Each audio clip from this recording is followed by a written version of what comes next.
Magana, the Kotoko caster, said that the horse and rider symbol originally came from the Putchu Warriors who fought and enslaved many of the animistic tribes in the north of Cameroon.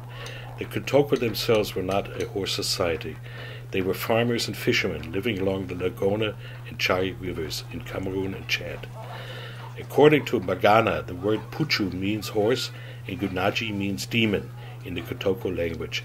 The Putchu Guinadji are the horse and rider who fight the demons attacking the mad person.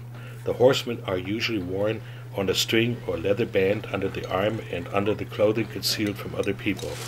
No one may touch a Putchu Guinadji that is worn and active because the madness can be passed on. The sick person wears the talisman all his life, and by its rubbing against the body, the Putchu Guinadji gets a very smooth patina.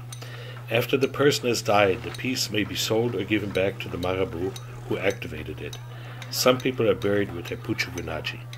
Magana, the Kotoko caster, inherited his spiritual powers from his forefathers, who were all casters. He and his brother are the only real Kotoko casters left, according to Magana. Magana said others are copying but don't have the spiritual power to cast horses that would help against madness. Magana said that all mad Kotoko people are brought to him. He said that he cannot count the number of people that he has treated.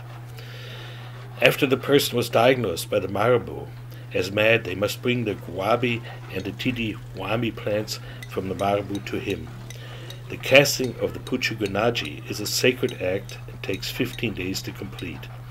After the Putchu Guinadji is cast, the patient must bring the horse and rider back to the marabout, who then activates it and decides whether it must be covered and what other attachments must be made.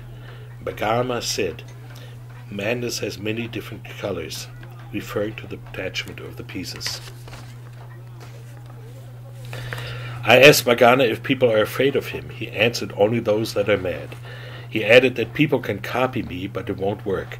All the while I was interviewing Magana, he was molding a Putchu Guinadji from beeswax, which he gave me when he was finished, but said that he couldn't cast it because this could only be done for a mad person. Otherwise it is forbidden to cast. The marabout was an old Kotoko man called Bakura. He took out an old dirty sack and poured about 10 Putchu Guinadji without leather covering on the ground.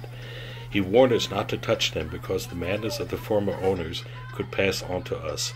He said that he had to rub each Putchu Guinadji with a wabi plant to make them harmless. After he was finished, I was allowed to inspect them. Some were covered with leather and on a leather band with many other attachments, and some were without covers. He also said that the warriors he had in the bag belonged to people who have died. The families returned them to the marabout who activated them. The marabout said that the used Putchu Guinadji could be reactivated after it is cleaned with the guabi plant. Bakura then went on to show me how a uncovered horse is activated. After the horse is cast by the caster, the patient brings the horse back to the marabout, and the marabout boils the Putchu Guinadji in water containing the plants guabi and tidiwaumi. The patient must be present during this ritual. Bakura sent for an 11-year-old boy who was seriously ill and had a very complex Putchu Guinadji with many attachments around his neck. If the Putchu Guinadji is encased in leather and has attachment, it is for a very serious case, according to Bakura. The two plants are put under the leather in powder form. Other packets attached can be filled with Kuranzuran, with the plants guabi and tidiwaumi, other cast metal pieces, or things pertaining to the particular madness affecting the patient. A very good example of this is the Putchu Guinadji with a small vial of water attached. In this particular case, a woman was carrying water from the Lagoni River at night and went mad.